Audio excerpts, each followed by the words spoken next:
承蒙城主不弃，与属下一结金兰。属下与玄虎一役，身负重伤，命不久矣。膝下有幼女楚楚，无人照看，我欲将其托付于城主，盼他成才，继我衣钵，报效花园。盼我成才，继承衣钵，报效花园。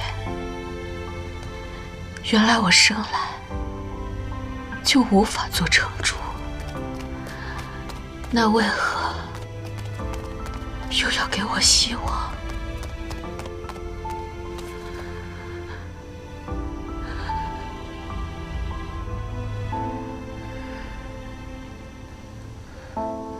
楚楚，你都知道了。你也早知道了吧？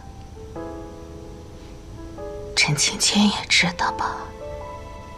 你们都知道，却偏偏不告诉我，让我白白做了一场大梦。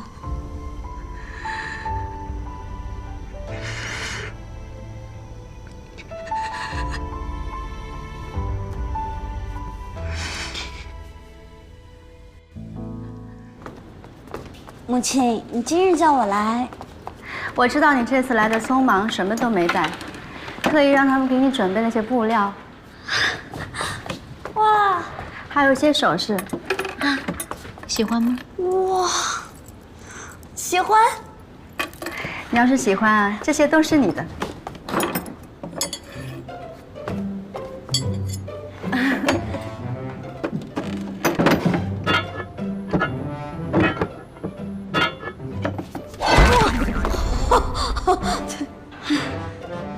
你先放回去。当然是我了，母亲，力气挺大。我现在这身行头，跟上阵的铠甲相比，还差太远了。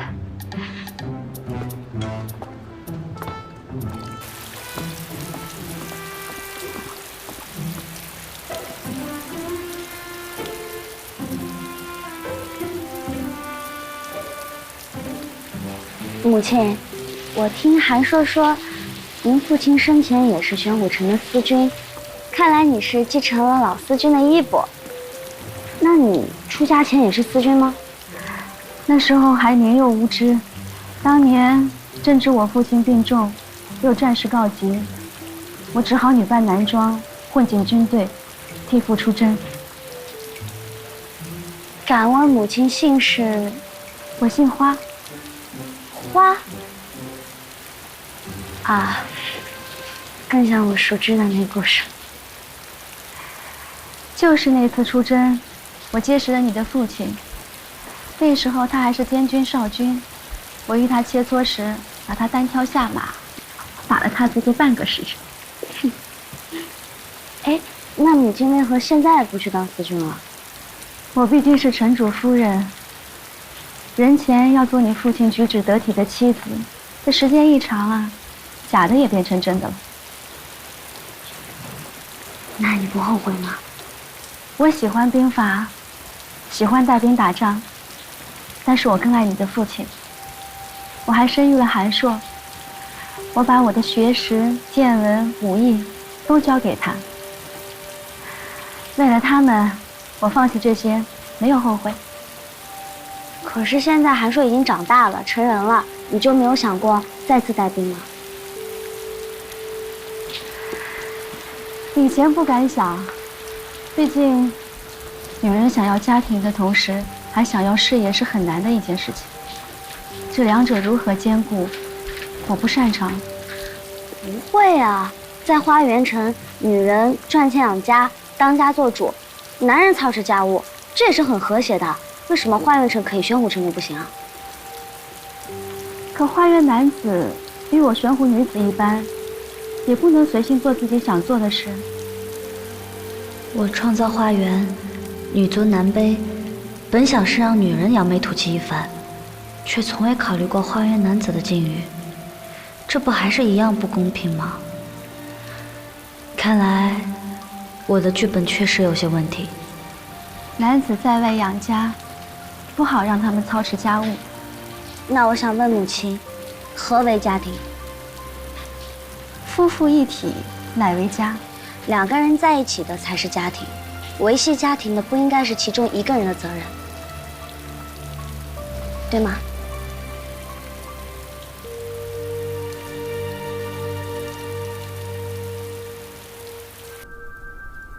我亲生母亲是前任裴思君，她把我托付给程朱，就是为了要让我继任思君的。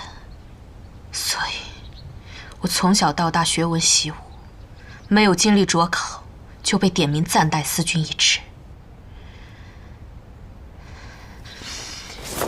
思君之位本来就是我的，可现在，思君是裴公子。所以，我要先拿回原本属于我的东西。我为什么要走别人给我安排好的路？陈芊芊走了，他们便想让我当少城主，我偏不。裴思君，半月之后，我们将有一批新的巫石矿送往玄虎城。如今两城关系紧张，我们是否要多派些人手去护送？不必了。我们是去做生意，不是打仗。派一小队人马，防备山贼即可，尽量避免与玄武城发生冲突。冲突是你想躲就能躲得过的吗？你们以为与玄虎城还能和以前一样和平共处吗？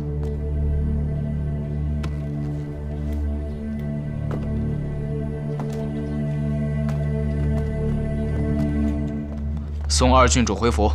我不是二郡主。我是裴思君。二郡主，如果你想夺回思君之位，也应该是陈思君，为何会是裴思君？若我是已故裴思君的女儿呢？郡主，您说这话可有证据？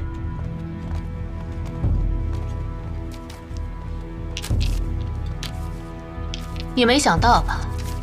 我不想做什么少城主了，陈芊芊不要的东西，我也不要。我现在只想做裴思君。既然哥哥不愿意在人前认我这个妹妹，那我只有自验正身了。裴思君居然还有个女儿，这个玉佩果然是已故裴思君的东西。这自己也做不了假，两个人都姓裴，我们到底听谁的？当日哥哥是以已故裴思君独子的身份收服了护城军。那么今日，我这个裴思君的女儿，是不是比一个男人更名正言顺？花园城的护城军，何时向一个男人低过头？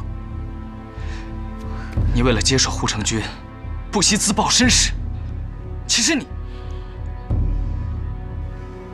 根本不必要这样。现在已经没人跟你争了。花符呢？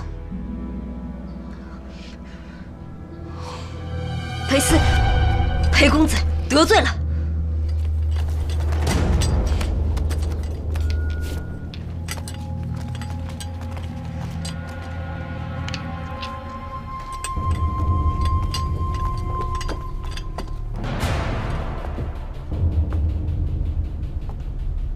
从今日起，我就是花园城新一任思君，名正言顺的裴思君。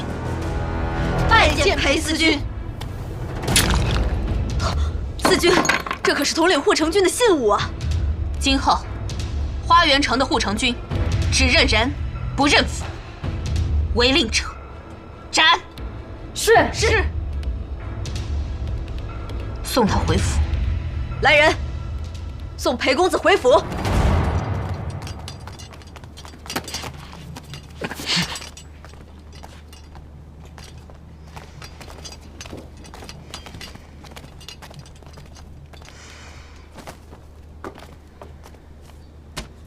半个月后的这批巫石矿，暂且扣住。思君，这是我们早已和玄虎城谈好的，他们定金都已经付了。如果我们现在反悔，岂不是自毁信誉？他玄虎城收留了花园城的叛城郡主，我扣他一批矿算什么？叛城郡主，难道是少城主？他还活着？给玄虎城送去消息，要矿可以，把陈芊芊给我送回来，否则从今以后，他玄虎城的韩家，休想从我手中拿走一块巫石矿，千金万金也不卖。思君，若是玄虎城不同意，我们挖出来这些矿就这么放着，咱们花园城也用不上啊。我自有安排。另外，城主府的护卫我信不过，去换我们的人。是。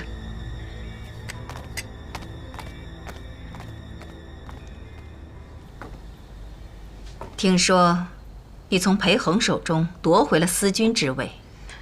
我只是拿回原本属于我的东西，怎么能叫做夺呢？我又听说，你将城主府保护了起来。母亲，您累了，该好好歇息。女儿想让您好好调养身子。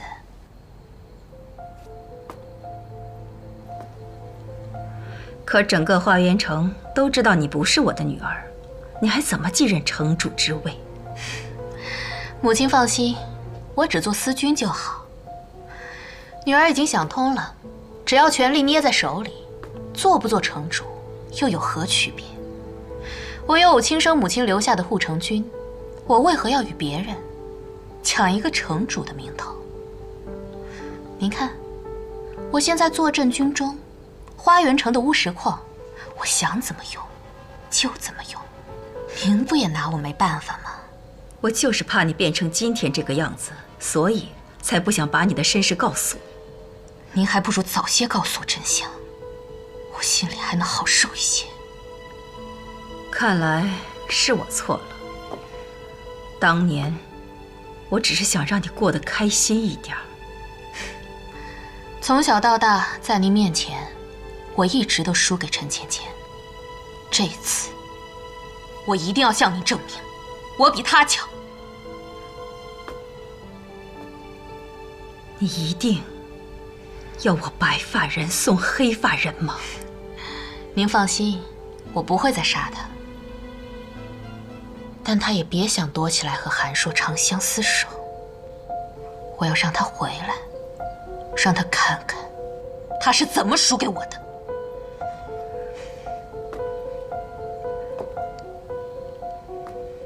在你看来，我在你眼里就没有半分母女情谊了吗？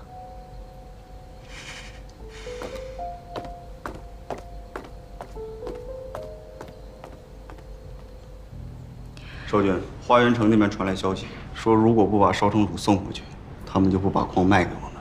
听起来不像是母亲下达的命令，是不是又有人越俎代庖了？要不我回去看看吧。这一看就是陈楚楚为了骗你回去设下的陷阱。花园城那边现在应该是天罗地网等着你了。我们去找父亲商议，他深明大义，就算是为了我，也不会把你送回去的。走。父亲，我已经召集了护城军的几位叔伯，不知您意下如何？芊芊啊，最近在玄虎城住的还习惯吗？习惯习惯，父亲母亲待我像亲女儿一样。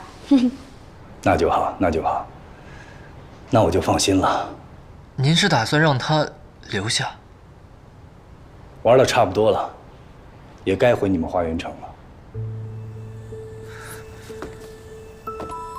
您是要让他去送死吗？此事本就因他而起，你们不仅不愿意让他承担责任，反倒牺牲我们玄虎护城军的兄弟。此事万一有诈呢？这花园美人计当真好用啊，一环扣一环。你们怎么吃起亏来没完？城主如果不从根本上去解决与花园城的纷争，楚楚继任城主，早晚都会切断与玄武城的巫石矿交易。到那个时候，玄武城的男人就只能去种地了，或者像花园城一样发展布料产业，女人养家糊口。女人赚钱，那谁来当家呀？自然是女人啊。怎么可能？那不跟你们花园城一样吗？和花园城一样，有什么不好？这就是你求人的态度。你不是说女人多么厉害呢？为什么不去求女人，还不是在这里求自己的夫君，让硕儿再来求我？我要是求女人，你也得放权给女人啊。放权？说起武艺兵法，以前你们花园城有个裴武江算一号人物，其他女人上战场，那就是一个笑话。你处处看不起女人，最终还不是要把一个女人推出去解决问题？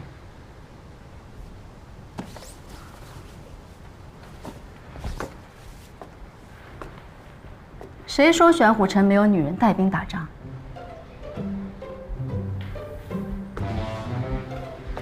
芊芊，你有一句话说得很对，女人的命运就该掌握在自己手里，钱要自己赚，兵要自己带，这样才不会被别人贬得一文不值。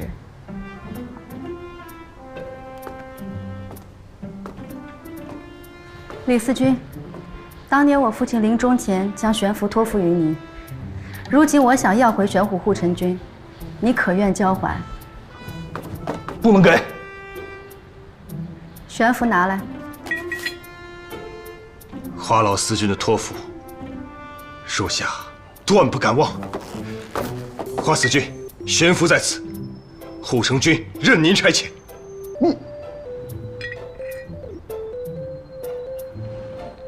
起来吧。终于等到您重回军营了。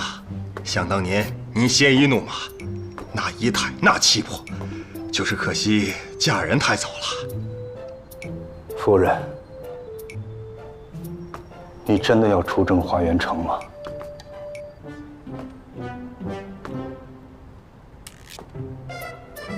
你要是敢出兵，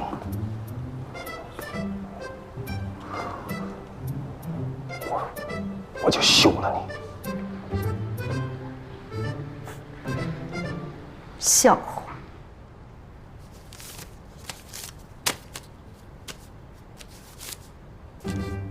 休书。我先休了你，我忍你很久了。女人不能带兵打仗，你大概忘了，当年被我打倒，连马都跪下了。你也不要忘了，你还是城主夫人。城主夫人我也已经做腻了，既然是你给的荣耀，不要也罢。从今日起，我就是花思君，不再是城主夫人。我有我自己的荣耀。你反了，反了，反了！母亲，全都反了！父亲，硕儿，为何父亲没有心机，还会心痛至此？啊！我这儿媳妇娶的，我妻离子散，家破人亡啊！这花园城的女人，当真是红颜祸水呀！母亲，母亲，母亲，谢谢你。我只是做出了我自己想要的选择。女人该活出自己，不依靠任何人，这话没错。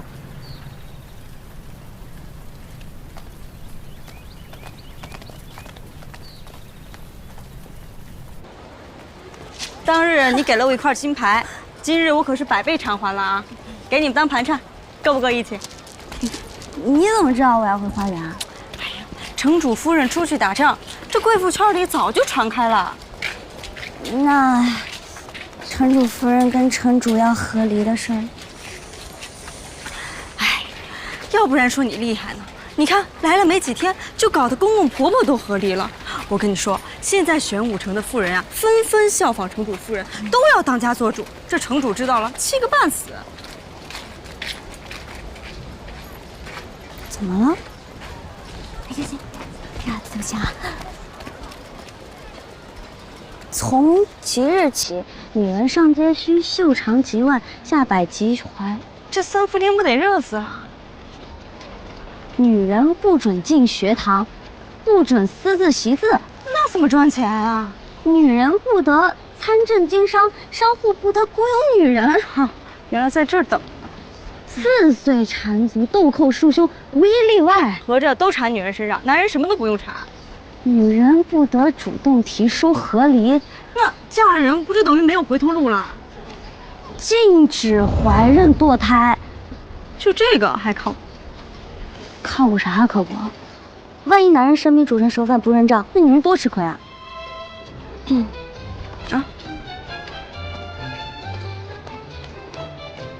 这玄虎城城主怎么回事啊？这样看来还是花园城好，要不然我也回花园城，过回我从前的逍遥日子。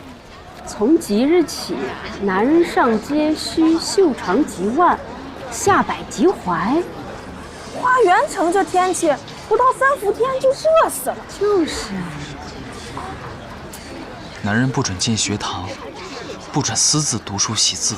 现在偷偷学也不行了，那您不是连私塾都办不成了？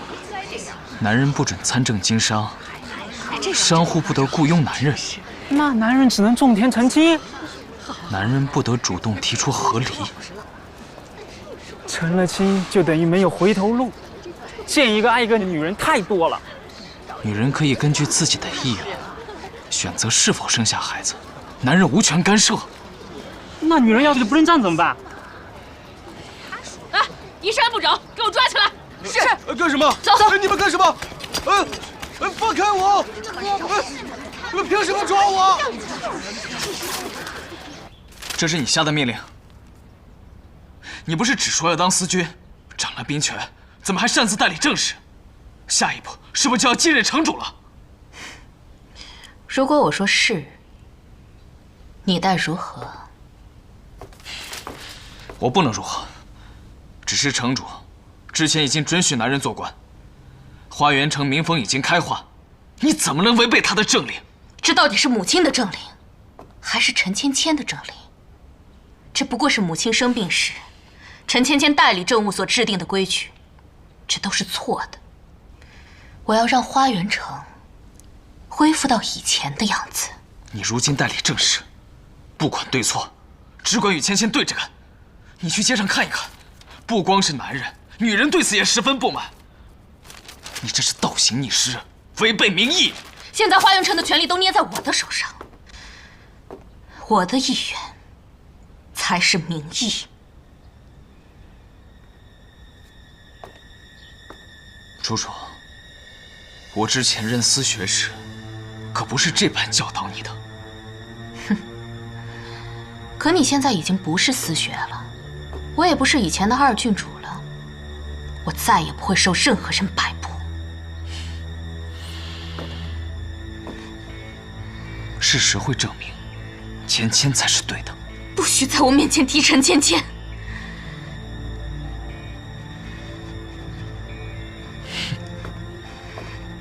陈芊芊，你怎么总是阴魂不散？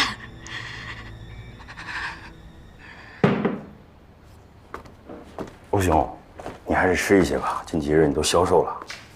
哼，阿东家的。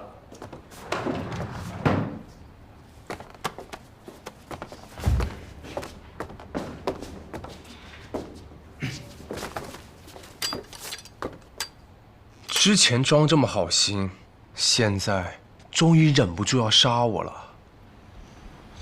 庄永轩，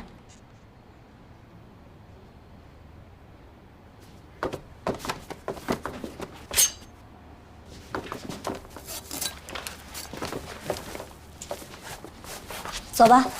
你要放我走？你的一生追求不过就是为了施展你的抱负。如今花园城容不下你了，不如你就待在玄武城。也许还有你的一番用武之地。陆兄，快谢谢大当家了。为什么？不是你一天哪有那么多为什么？我要回花园打仗去了，不可能带着你这个拖油瓶吧？你可别告诉我说你要回花园城啊！现在花园可容不下男人。为何这样说？花园怎么了？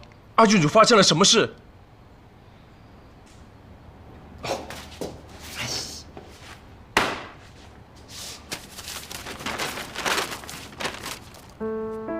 男人不准进学堂，不准私自读书习字，男人不准参政经商，不准雇佣男人，男人不准主动提出和离。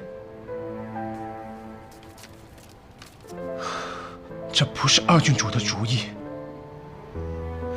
性别有你吧？是不是也不准男人领兵？这都是你才能干出来的事。如今，二郡主怎么会变成这样？我？哎，你怎么喜欢什么事儿都往我身上推啊？当年我男扮女装考副将，你将我揪出来毒打，险些废掉。如今，你充什么好人？你为何不直接杀了我？所以是陈楚楚把你从陈芊芊手上救走，怪不得你一直针对我。行吧，破案了。其实想解你的心结也不难。这样，你同我一起回花园，在路上你看看我是怎么对子睿跟梦过的，便知道现在的我还是不是当初的我。人都有年少无知的时候嘛，你就当我当初不懂事儿，伤害了你，以前欠你的，现在还。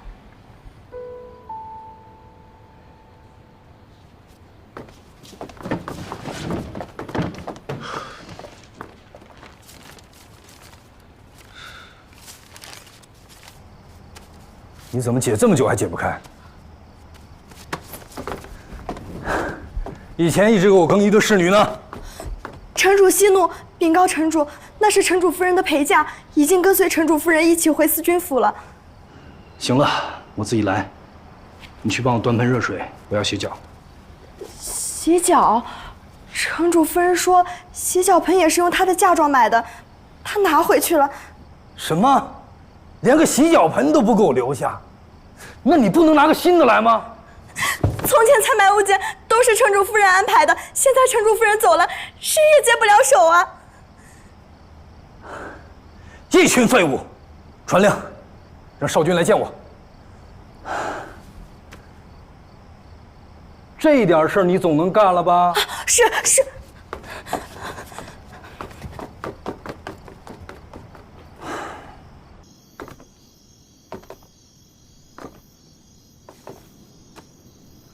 你看那个陈芊芊惹出多大的祸，竟让你母亲做出这种荒唐的事。现在全玄虎城的女人都跟着反了。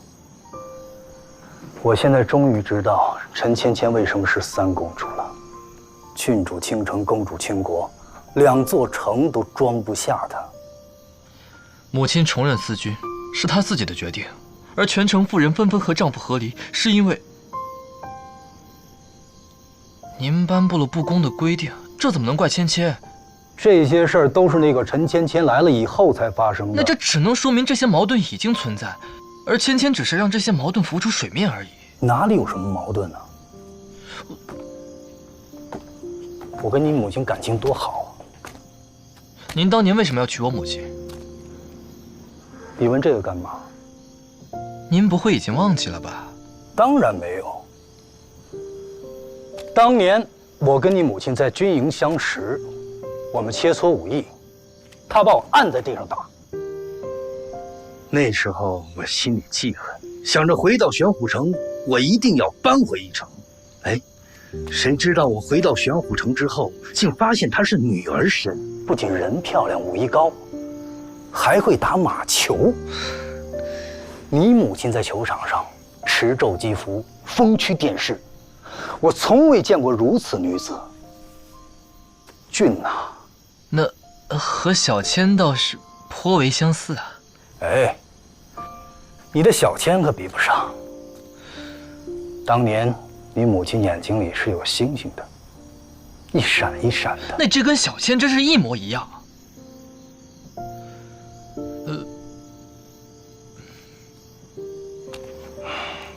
只可惜啊，你母亲婚后不像以前那么鲜活了。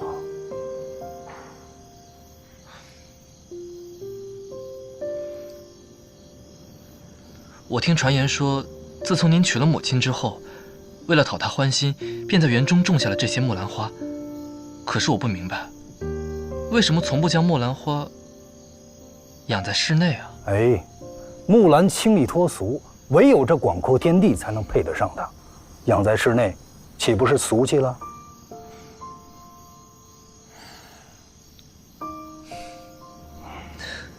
您既然倾心的是那个骑着战马不可一世的女人，那为什么要求她在家相夫教子、贤良淑德，变成您不喜欢的人呢？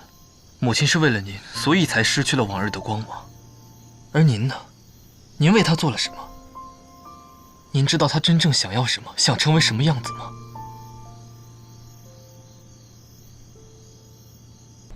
先前为了医治韩某心疾，众将士只得隐藏实力，饱受屈辱。如今花园城二郡主陈楚楚背信弃义，扣押原本要卖给我们的乌石矿，我玄虎男儿岂能任人欺耍？我们一起去花园城，讨个公道！讨个公道！我保证，将你们一个不落的带回来，和你们的夫人、孩子团聚。谢少尉。不是说妇人们纷纷要和离吗？怎么看起来一点也不像啊？城主，这毕竟是去花园城夺矿，硬碰硬的那种，说不好就是生死诀别。平日闹得再厉害，大事当前还是能夫妻一心。您不是也来送城主夫人的吗？你给我闭嘴！见过华司君。母亲，这是苏子英，是我给你选的副将。就是用的时候你得小心点儿。起来吧。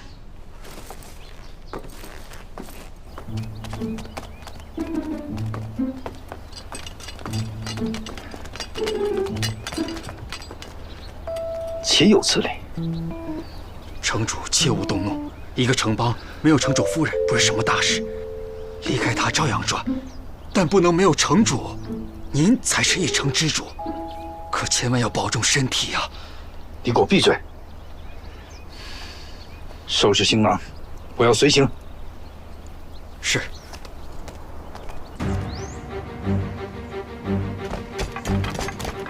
二郡主，探子传来消息，说玄虎一行人驻扎郊外，2、3日便可到达。我让玄虎城交出陈芊芊，他们反倒派人来与我作对。陈芊芊究竟哪里好？竟然连玄虎城的人都被他迷惑。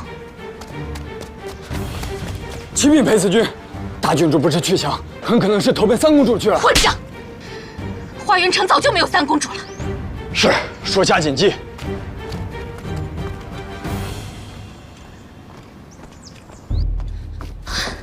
张姐，张姐，你没事吧？楚楚没有为难你啊。芊芊，你放心，她还没来得及对我怎么样，我们3人就从我府上的密道逃了出来。密道？我府上有一密道，可直通城外，就是为了防止今日的情形。我们少城主要像大郡主一样爱惜生命，那为何不带母亲一起出来？这楚楚得知自己并非城主亲生，便彻底没了顾忌，直接下手夺了护城军，替城主称病，还切断了矿脉，将矿石全部运往府中。那裴恒呢？裴公子，他也被囚禁了。楚楚真是一步错步步错。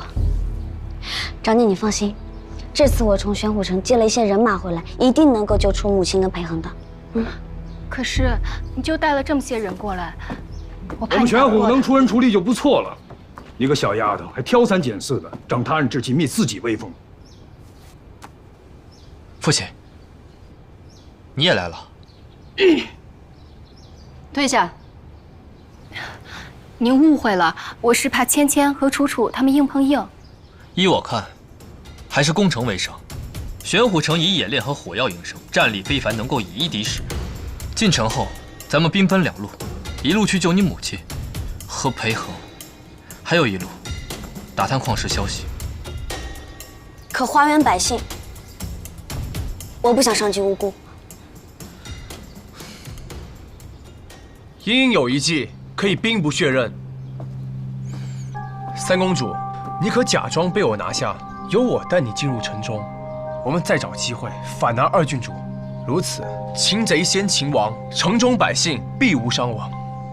反间计，确实是最见效的一种办法，也是我死得最快的一种。之前你多次设计陷害小千性命，这次要我如何信你？信不信，皆由三公主定夺。我陪你去。少君武艺高强，我要佯装将你和三公主一起制服，可信度太低了。好，我一个人跟你去。毕竟不能火药强攻，否则花园村的百姓必定遭受牵连。你当真愿意为了花园城的百姓赌上自己的性命？不愿意，可我没有办法。三公主，小人此生必死生追随。你起来吧，你每次拜我，我都没什么好事。少城主放心，我会带人里应外合，配合你们。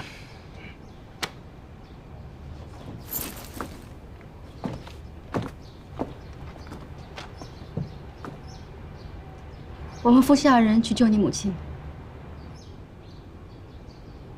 一路平安。开城门！快开城门！驾！站住！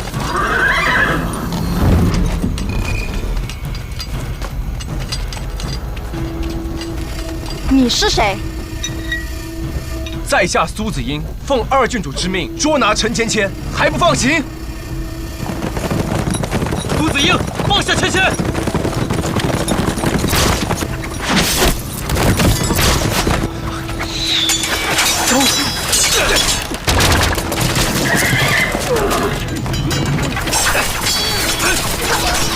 少君，我们先走吧。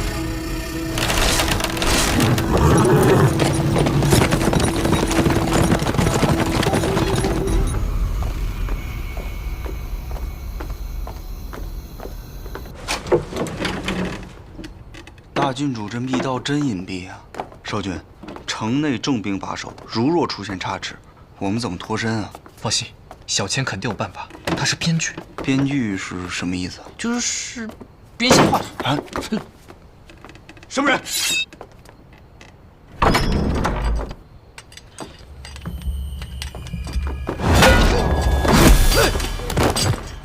分头行动。好，走。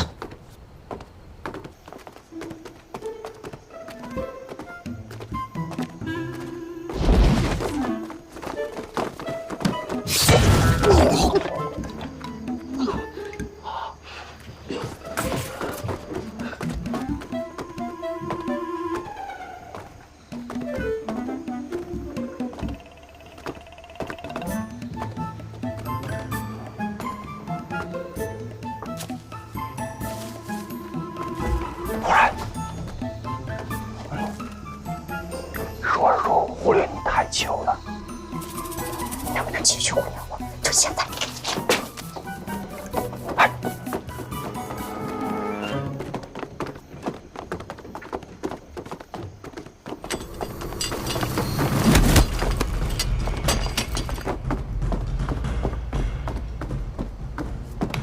启禀二郡主，人已带到。带进来吧。是。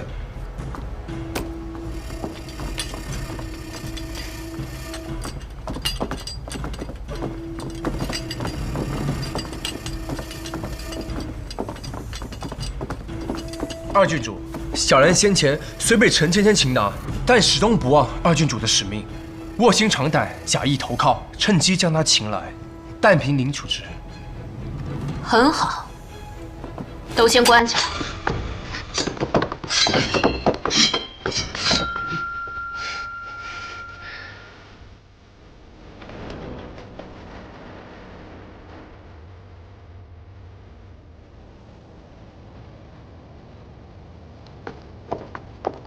谁？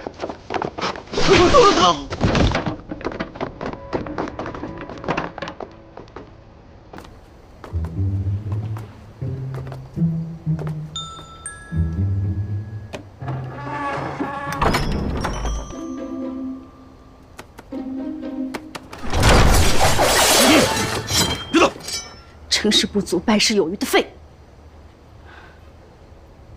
物。好一个恩将仇报！你忘了当年我是怎么救的你？二郡主的恩情，小人没齿难忘。小人也曾以为二郡主您善解人意，三公主恶贯满盈。可如今，小人不是这样想的。这一路走来，您的所作所为，让我想起了当日的陈芊芊。你打归打，你别骂人行不行？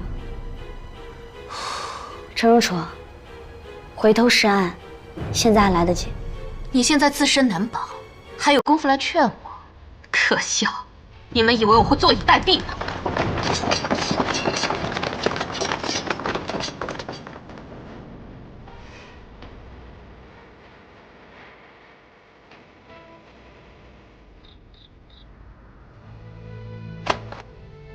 公子，公子，城中出事了。楚楚要做什么，就随他去吧。我也不想再管了。不是二郡主，是三公主。什么？三公主带着一小撮人马从玄虎城回来，诈降二郡主，没想到被二郡主瓮中捉鳖，性命堪忧。护城军呢？朝城中去了，还有一伙朝咱们来了。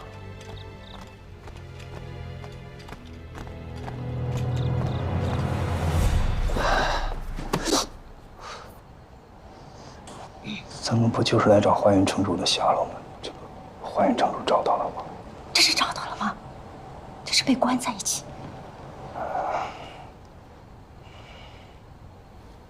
在下玄虎城主，这位是我的夫人，玄虎城司君。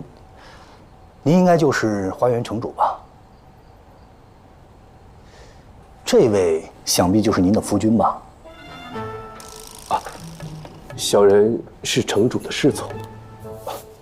多有得罪！我见二人举止亲密，还以为……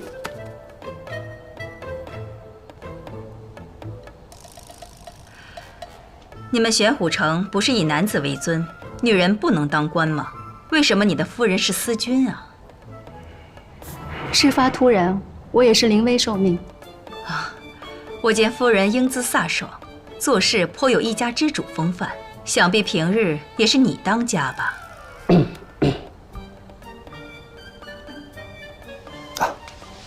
家里的孩子都还好吧？都还孝顺能干吧？啊，的确能干，这不把二位也请过来了吗？哎，孝顺嘛，倒也孝顺。怕我年纪大了出意外，这不还派了重兵把守。是不是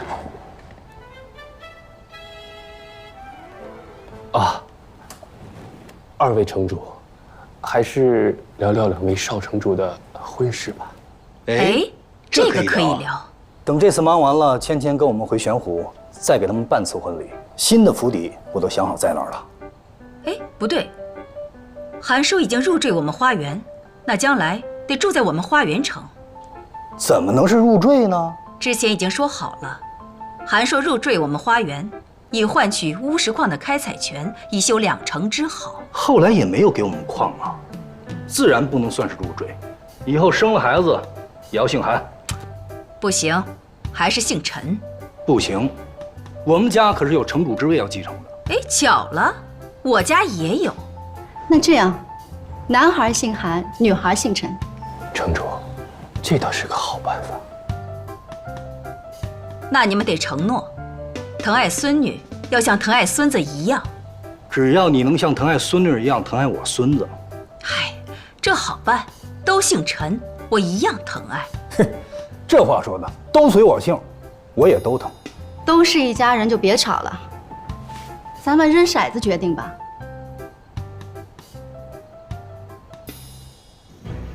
都愣着干什么？还不拿下陈芊芊！三公主才是城主的亲生女儿，我们虽然听命于裴思君，但也不能对三公主动手啊！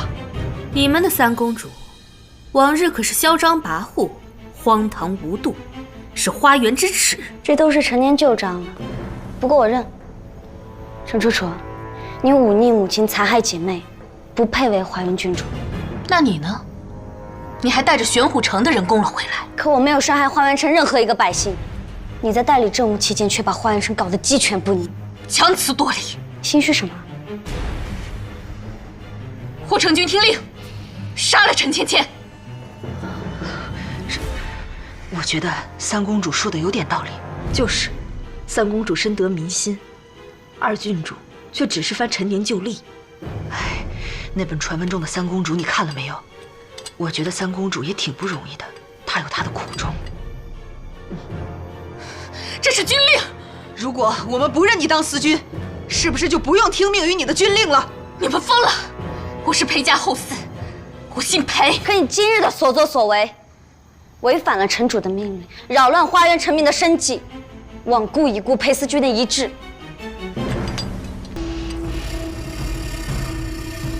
我好心待你们，你们竟临阵倒戈！你们究竟站哪一方？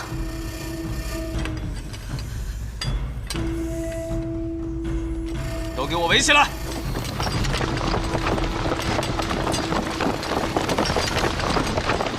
护城军自然站裴家。裴公子，你是裴家后嗣，也姓裴，如已故裴司君一般，忠正仁义，才德兼备。就算是男子又如何？二郡主，当日是你亲手捏碎了花符，说从此以后只认人不认符。如今我们只是换了个人听令罢了。将士们，拿出我们护城军的血性来！我愿追随裴公子。我愿追随裴公子。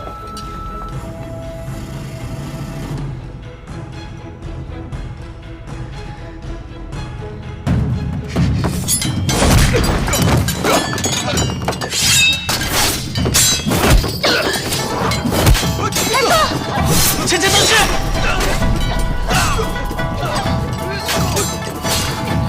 小七！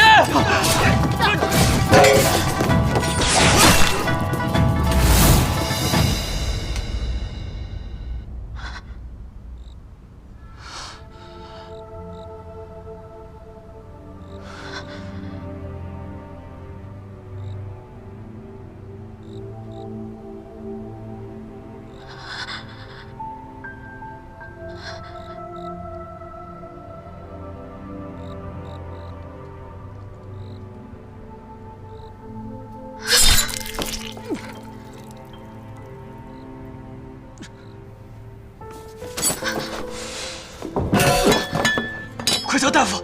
不，快请大郡主！是。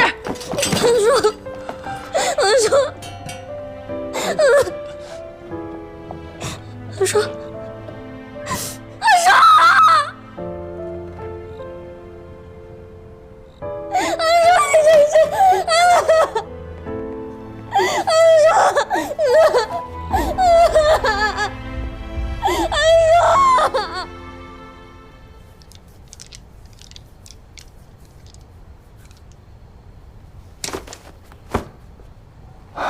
5局3胜，都扔了8遍了。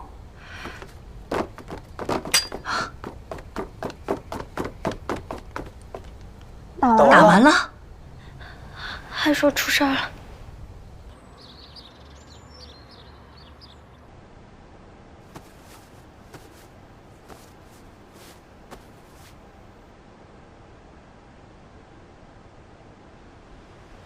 伤口已经处理好了，剑稍稍错开，没有正中心脏。那就好。我就说嘛，发生这么多事情了，怎么可能还按照原结局发展呢？对吧？怎么了？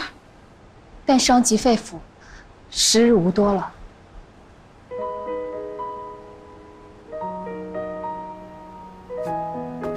不可能！原意再看看他，求求你，拜托你看看小青。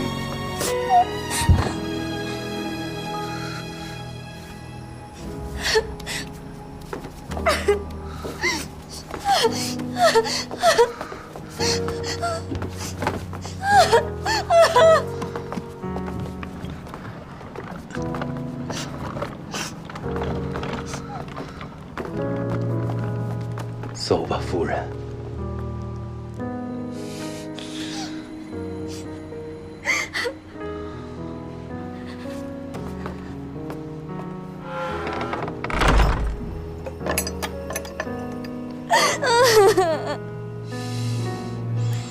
不该把你先死的，都怪我。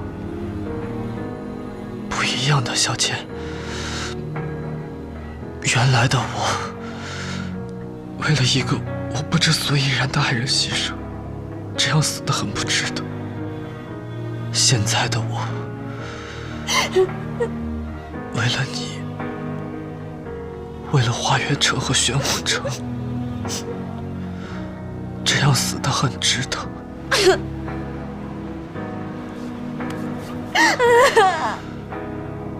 不是你写的结局，是我身为韩叔自己的决定。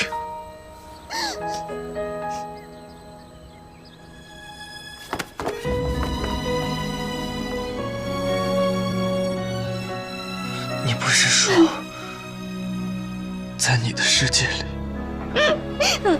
有人不懂你为什么写这个故事？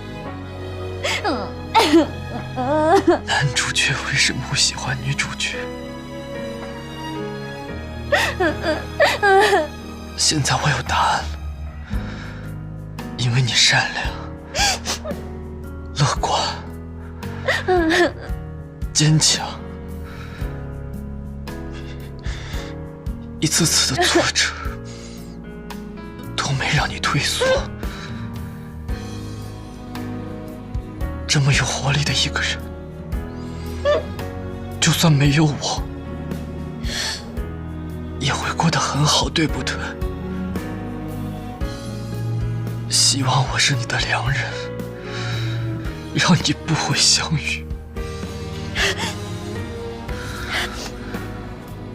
不后悔，我这一辈子都不会后悔的。虽然我曾经讨厌过你，推拒过你，害怕过你，但是我真的好幸运，我喜欢你的时候，你还在，一直都在。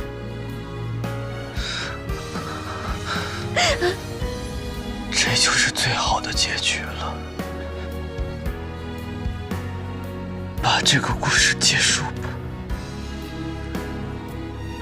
让我亲眼看着你登上城主之位。我要你走。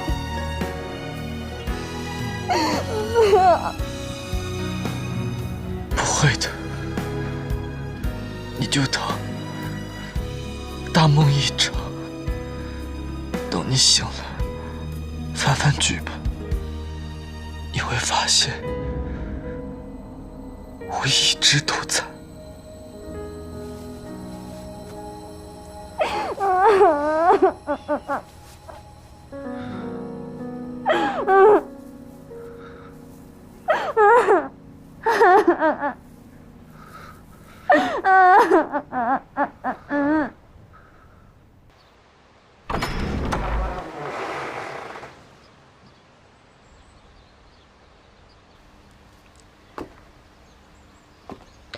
对不起，我知道是因为我。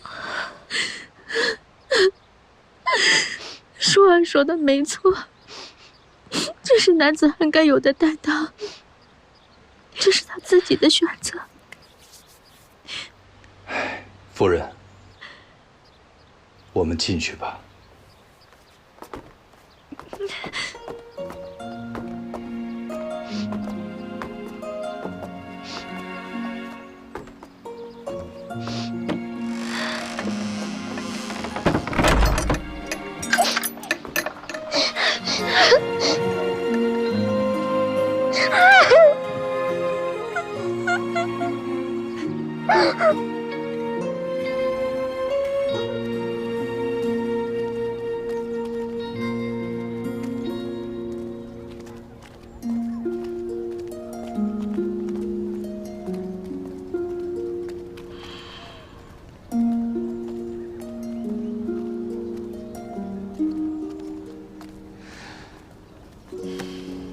事无长景，只争朝夕。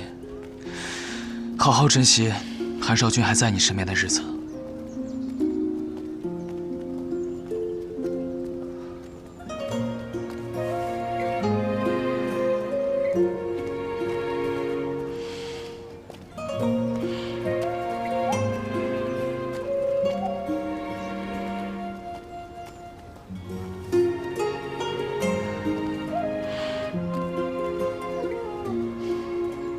这是以前的物件，你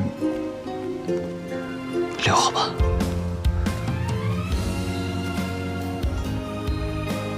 我已经恢复了四学的身份，并按你的嘱咐开办了私塾。从今以后，花园城的男孩同女孩一样，都有了上学堂的机会。现在，人人都在称颂你的贤明。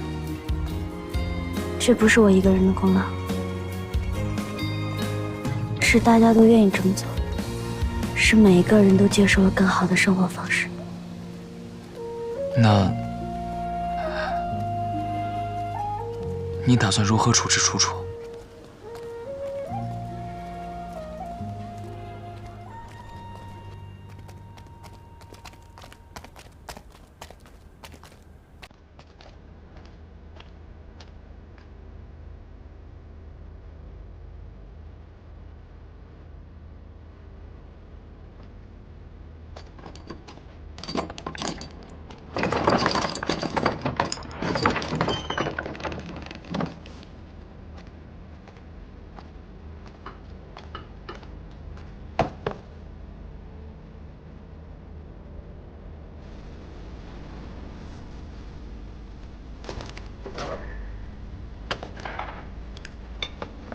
他怎么样了？自然伤。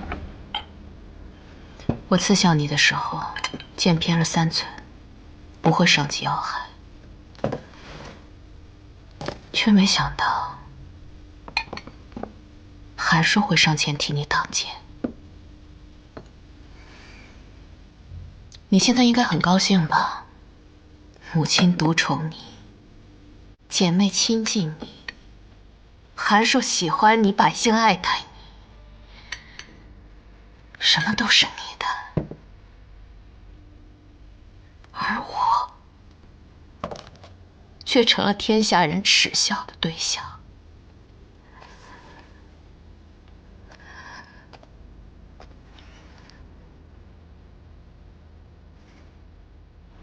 楚楚，你变成现在这个样子，我也有责任。如果一开始我就死了，韩硕自然会与你联姻，你们很快就会走到一起。你会成为母亲的情感寄托，得到她的疼爱。苏子英、孟过也会投靠你，全城的百姓都会爱戴你这位未来的城主，一切都会是你的。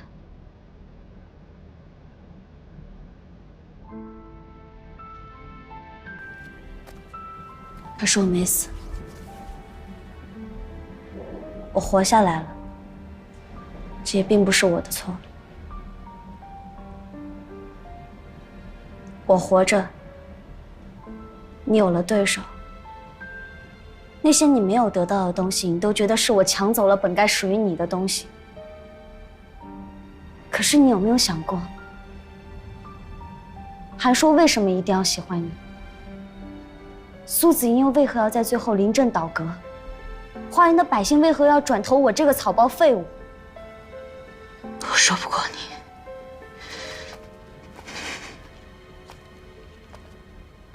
先生在写话本的时候，都喜欢给自己的角色安排各种机缘巧遇。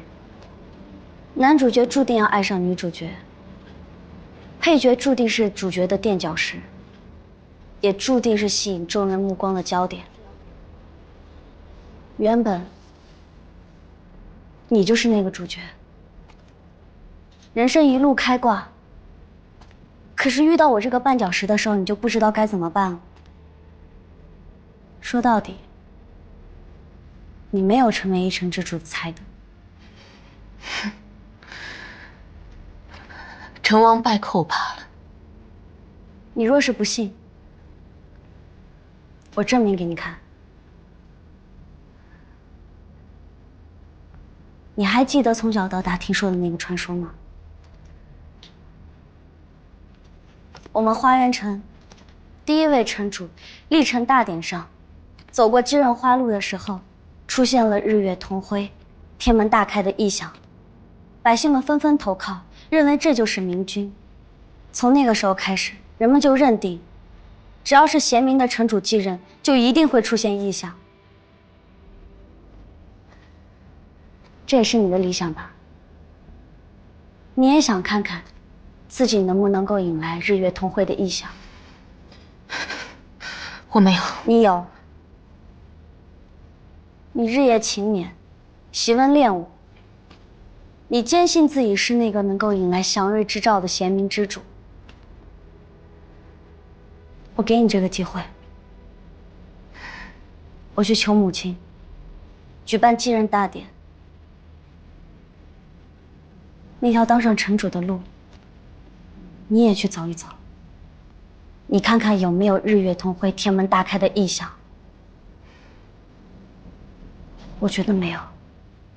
那如果出现了呢？母亲呢？她会同意我走那条路吗？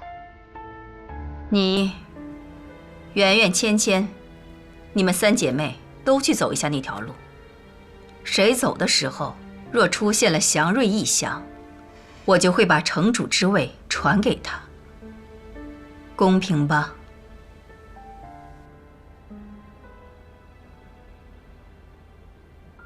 少君，您现在身子虚，就别起来了。怎么回事啊？你要去继任大典？继任大典是给楚楚筹备的，是为了让他知道他做下的错事，我只是在旁边看着而已。继任大典上有你回去的路。那都是我编的，你以为天降异象这么容易的？那是特效，得要花钱的。我告诉你啊，不管谁走那条路，都一样，没有什么异彩漫天，也没有什么天门大开。你怎么知道？如果是你走的话，也没有。你是不是想让我结束这场梦？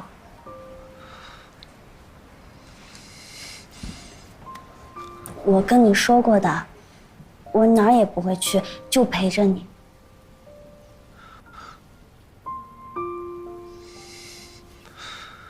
我只是想瞧你在继任大典上身穿华服的样子，然后记在心里。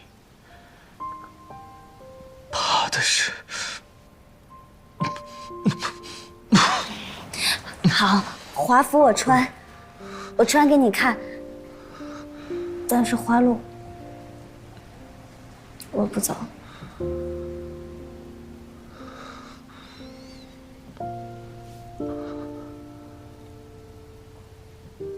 我等你，快去吧。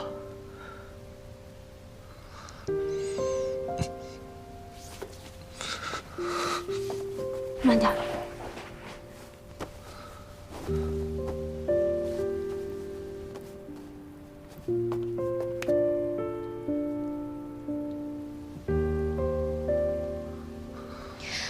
白姐，你照顾好少君。是。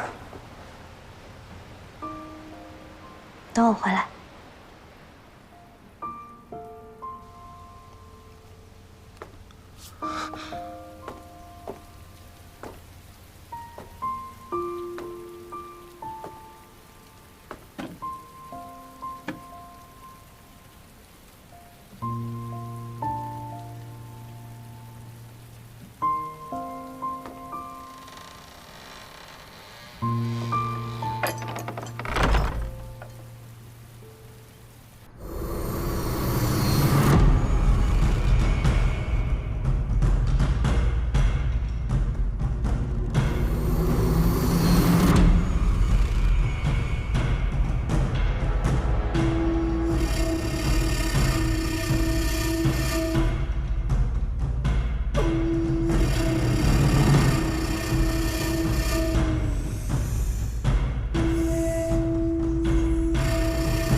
城主继任仪式现在开始。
静香。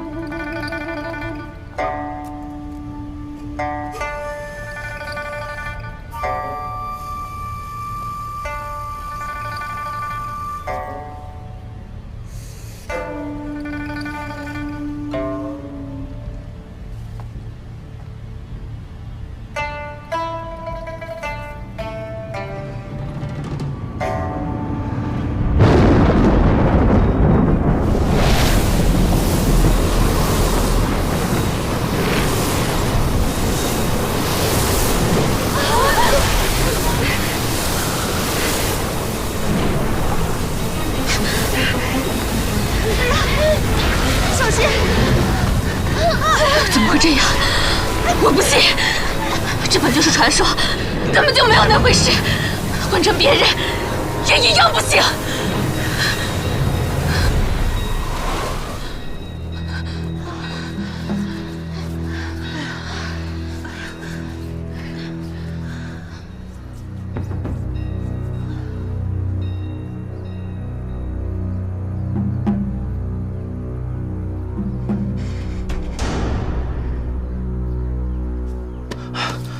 大郡主当心，我走。我陪你。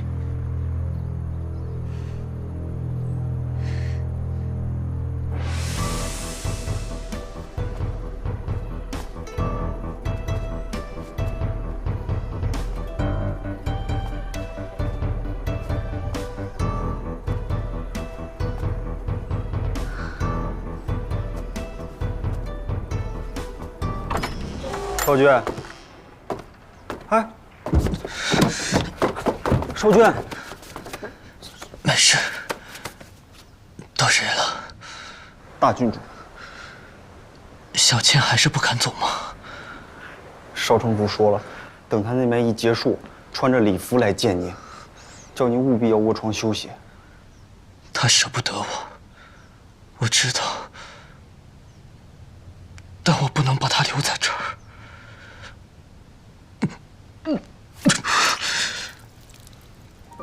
少君，你怎么吐血了？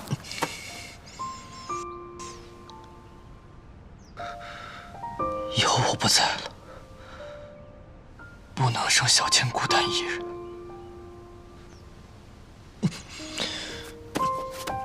扶我起来。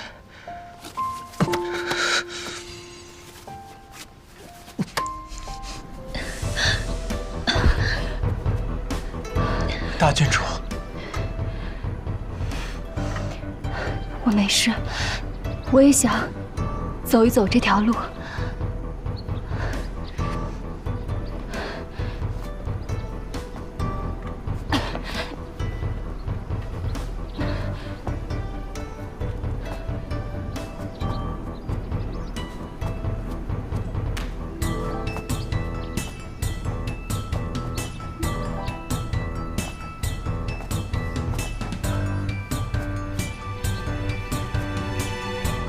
静香，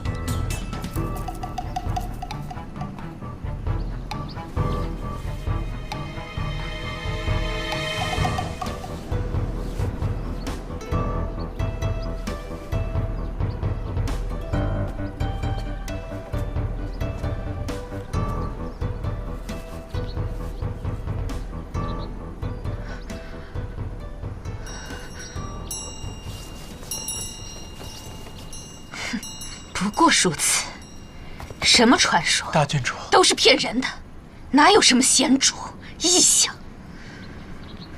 我做到了。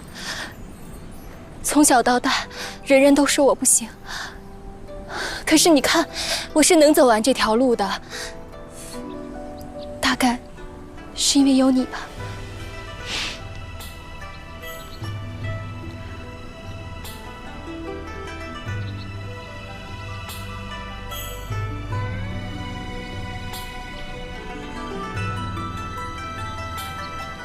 少城主，该你了。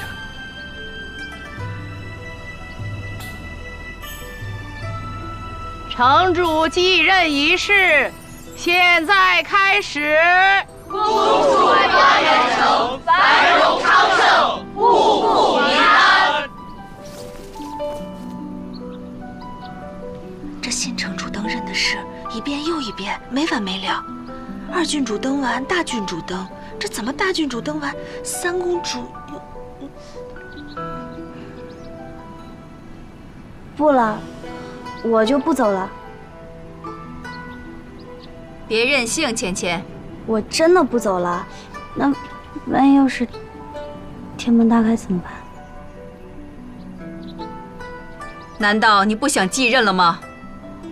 我当不当城主，跟走不走花路、有没有意向都没有关系。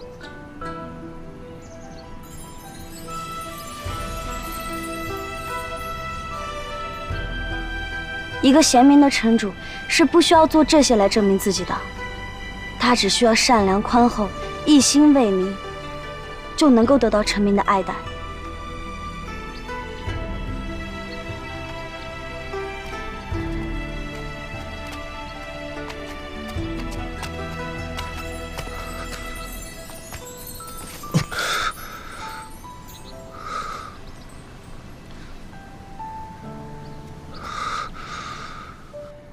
上来，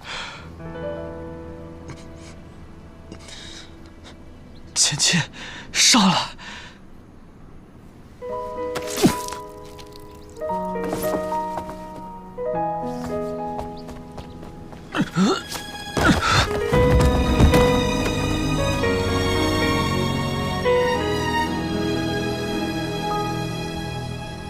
韩叔，你跑上来了。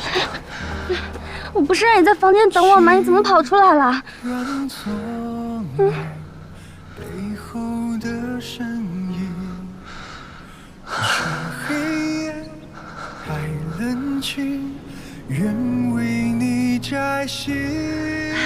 是祥云。哎呀，祥瑞之兆啊！天降祥瑞，佑我花园！天降祥瑞，佑我花园！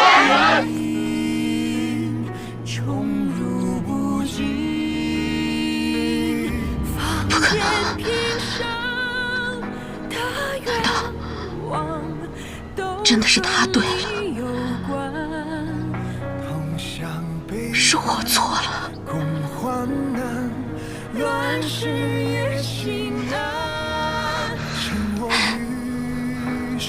你要赶我走了？你不要我了！我跟你说过的，我会陪着你的啊！我不会走的。可你有你自己的世界，我已经陪不了你多久了。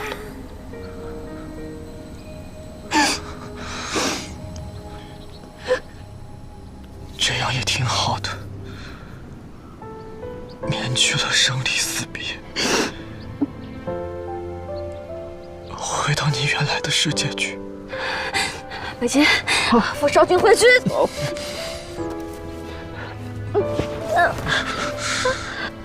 芊芊，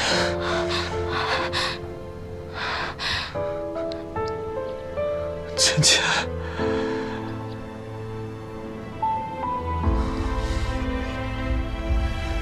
芊芊，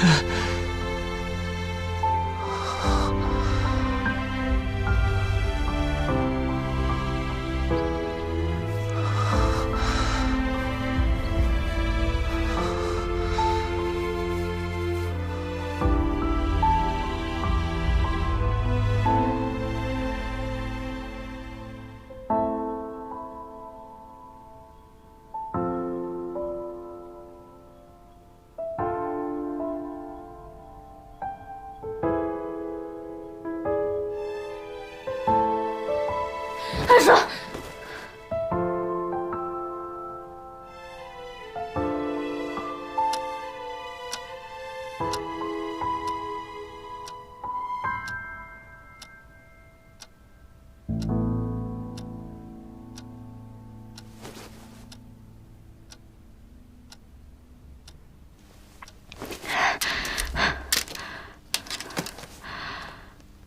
花园城二郡主陈楚楚历经磨难，终于登上城主之位。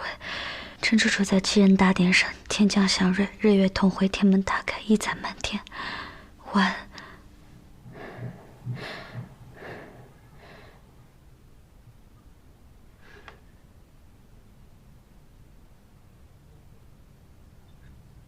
难道我真的只是做了一场梦？梦醒了。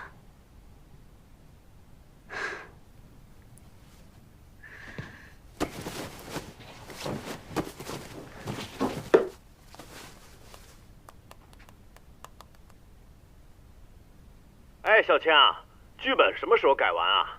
哎，小千，不是我催你，就是你能不能提前2天交稿啊？韩影帝那儿还等着看呢。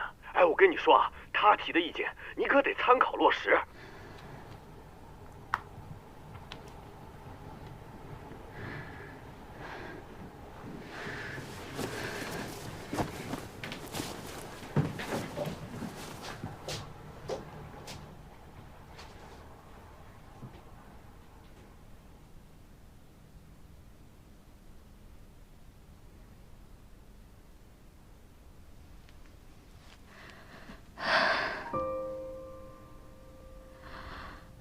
原来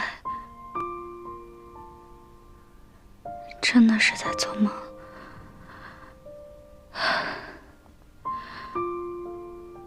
那韩说不存在吗？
喂，张总，不好意思啊，我可能要脱稿了。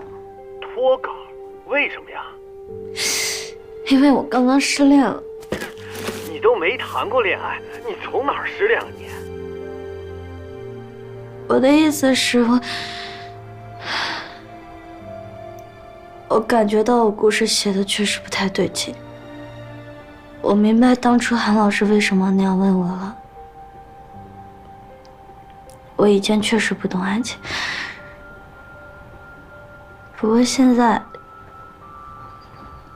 我应该懂了。小千啊，你也别着急，我们呢现在有时间了啊，我们得晚3个月开机。3个月？为什么？哎，也不知道怎么了，韩老师前天晚上啊，突然发生点意外，出车祸住院了。他怎么样啊？哎，也不用担心，他命大着呢。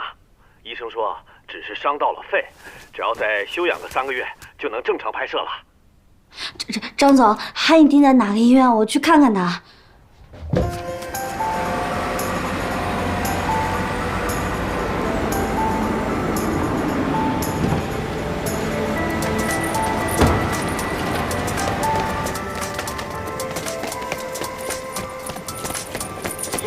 你好，这样路怎么走啊？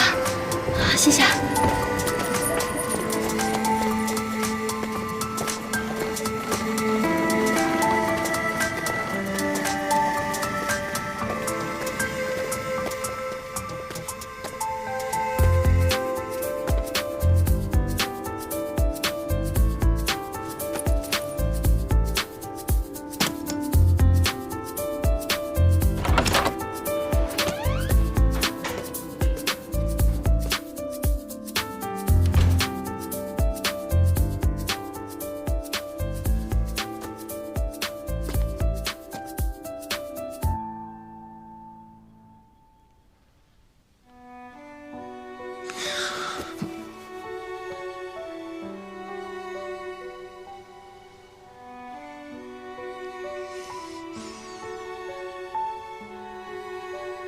我听说你出车祸了。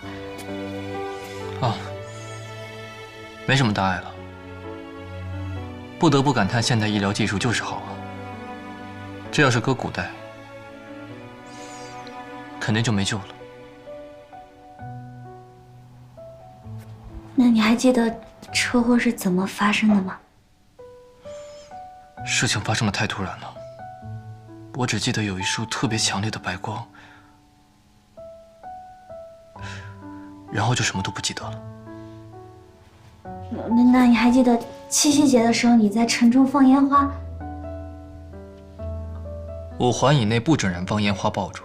不是，我不是说现在。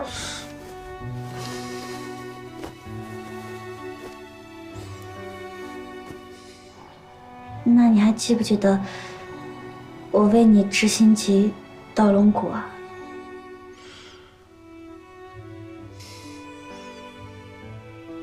第一，我是被车撞了，没有你说的什么心急。第二，编剧老师，你要是偷东西了，我希望你尽快去警察局自首。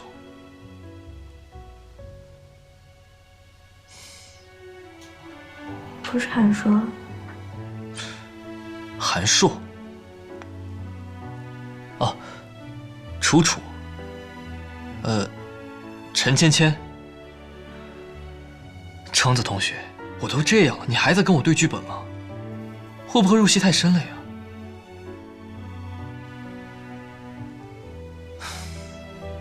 打扰了，不好意思啊。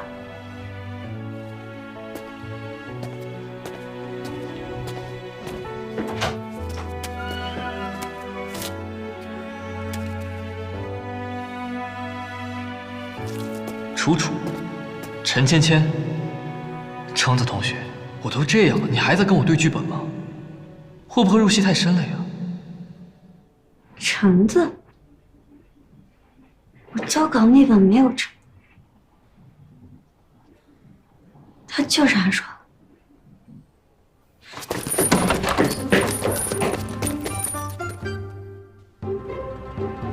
香蕉。你怎么又来了呀？你离我远点啊！我警告你啊，你别过来！你不知道有多恐怖，就是一个奇形怪状的东西冲过来，然后我就做了一个很长很长的梦，什么苹果、香蕉、橙子，就我现在脑子里多了很多不属于我的记忆，还都是你。你能明白吗？我现在分不清梦境和现实。所以你最好还是别过来跟我碰瓷啊！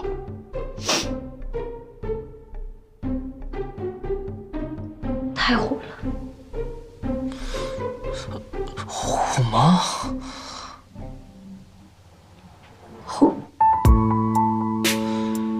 橙子。